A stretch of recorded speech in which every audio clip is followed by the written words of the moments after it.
सिर्फ अपने लिए काम करो पहले, जब पावर आ जाए तब कुछ भी करो।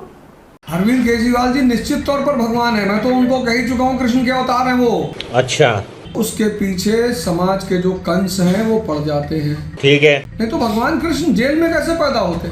सबकी हालत खराब है कि 2029 में कहीं केजरीवाल जी प्रधानमंत्री न बन जाए, कहीं केजरीवाल जी प्रधानमंत्री न बन जाए। असंभव, असंभव। किसी मनुष्य को ये श्री कृष्ण भगवान की दर्जा दे रहे हैं तो ये एक घिनौनी हरकत है। वो कहते हैं कि चाहे गद्दी पे हम बैठे चाहे मुन्ना बैठे, नियम जो है सेम ही रहना चाहिए। पहले राजा बनने की बात करते थे, अभी किसी को कृष्ण बना रहे हैं, किसी को कन्हैया बना रहे हैं, तो ये पर्दे के पीछे की बात समझ में आ रही, क्या हो रहा है क्या नहीं हो रहा है। अब जो ओझा सर के भाषा में बोले तो उनके कहने का मतलब कट्टे के दम पे हम उसको उठवा लेंगे। 25 में चुनाव है दिल्ली के तुरंत के, तो 900 IAS लेके घूम रहे हैं अपने जेब में। अवसरवादी, अवसर की बात है। 900 नहीं 9000 IAS आपको जाने। IAS से नहीं होने वाला, ये लोकतांत्रिक देश है, यहाँ की जनता तय करेगी कि आप किस स्थान पे जाओगे, क्या करोगे। केजरीवाल जी जेल के अंदर तो पैदा नहीं हुए थे ना, तो वो सही तो नहीं है एज अ टीचर अगर देखें, क्योंकि टीचर है तो आप टीचर है ज़्यादा अच्छा रहता है।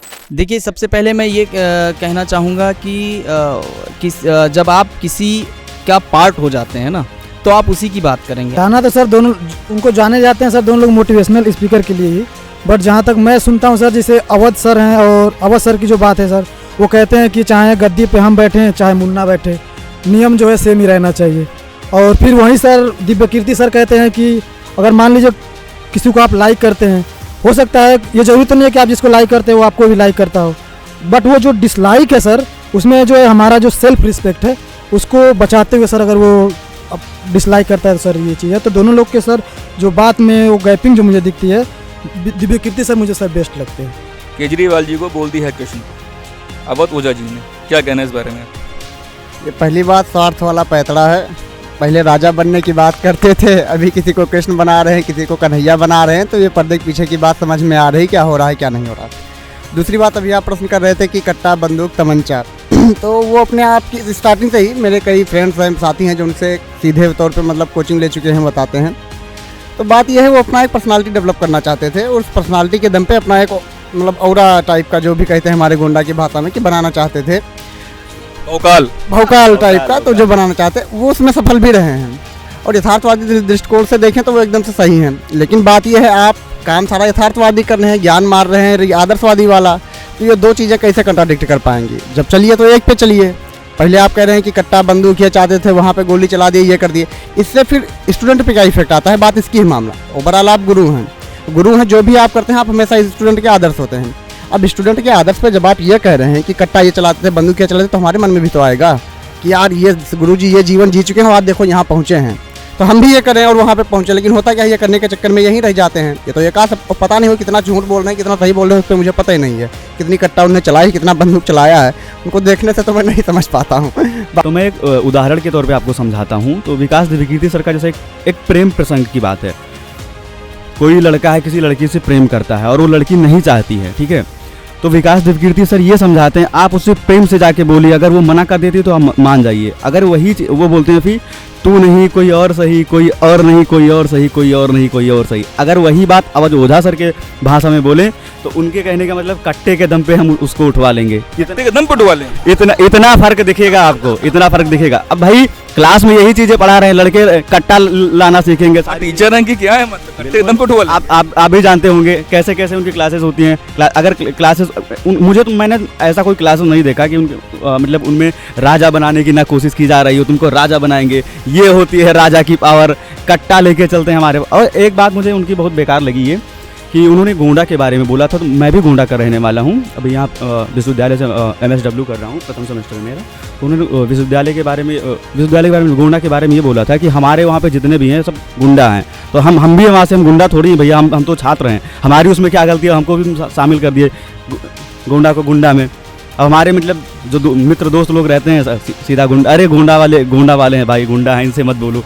ये चीज़ एक वो मिल गया। हाँ, आप बकैती से नहीं, जनमानस के में जाना पड़ता है, जनता जनार्दन से सीधा जुड़ना पड़ता है, उनकी समस्याओं को सुनना होगा। आपके भाषण से, जैसे वो कहते हैं मेरे 900 IAS अधिकारी यहाँ भारत में हैं, तो वो थोड़े जिता देंगे। 900 लोगों से आप नहीं जीतने वाले हो। उनका एक मैंने स्टेटमेंट सुना था, मैं 900 लोगों के बीच में हूँ, 900 IAS मुझे जानते हैं, मैं उनको जानता हूँ। 900 नहीं 9000 IAS आपको जाने। IAS से नहीं होने वाला, ये लोकतांत्रिक देश है। यहाँ की जनता तय करेगी कि आप किस स्थान पे जाओगे, क्या करोगे। तो आप जनता, भाई मैं तो यही कह सकता हूँ, जनता के बीच में जाइए। अब आप तो कट्टा और बंदूक सिगरेट की बात करते हो। पॉलिटिकल करियर कैसा है उनका, सुनहला है कि बाकायदगी के दम पे चलेगा, क्या कहना है इस बारे में? देखिए, जैसे वो अपने पढ़ाई के उसमें बता रहे हैं, तो उसको हम देखते हुए यही कह सकते हैं कि उनका जो ये कैरियर है वो ध्वस्त ही होने वाला है।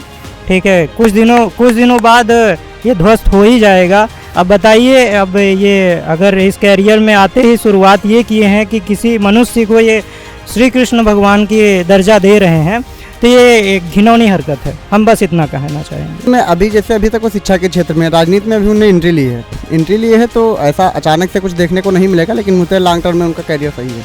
करियर सही? हाँ, क्योंकि अगर लोकसभा से नहीं जा पा रहे हैं तो राज्यसभा से उनका कुछ ना कुछ हो सकता है।